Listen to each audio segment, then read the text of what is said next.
పెళ్లికి తెల్లవారుజామున బయల్దేరింది ఊరేగింపు. ఎక్కడ్నుంచి? కైలాస పర్వతం దగ్గర్నుంచి వస్తున్నారు.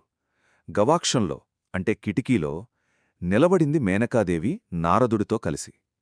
ఒక్కొక్కరూ వస్తున్నారు. అబ్బా, వెలిగిపోతున్నాడు, ఈయనేనా మా అల్లుడు? అంది. కాదమ్మా, సూర్యుడు, దిక్పాలకుల్లో ఒకడు.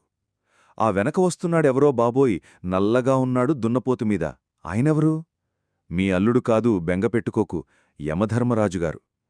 ఆ వెనకాతల అబ్బా, చల్లగా ఎంత బాగున్నాడో, ఎవరు? చంద్రుడు, మీ అల్లుడు కాదు. ఈయనెవరోనయ్యో, చాలా అందంగా ఉన్నాడు, ఎర్రగా ఉన్నాడు, కాంతులు లీనుతున్నాడు. బ్రహ్మగారు, మీ అల్లుడి దగ్గర పురోహితుడమ్మా, పెళ్లి చేయడానికి వచ్చే బ్రహ్మగారాయన, మీ అల్లుడు కాదు. ఓ అలాగా.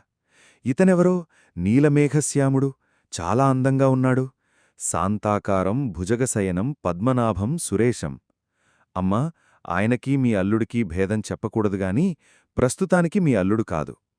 ఆయన వెళ్ళిపోయాడు. ప్రదోషవేళ అయిపోయింది, రాడు. వెళుతూనే ఉంది ఊరేగింపు. వస్తున్నారు మగపెళ్లివారు అలా.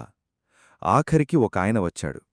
చుట్టూ భూతప్రేత పిశాచాలున్నాయి, ప్రమథగణాలున్నాయి. మధ్యలో దిగంబరంగా తాండవం చేస్తూ వస్తున్నాడు.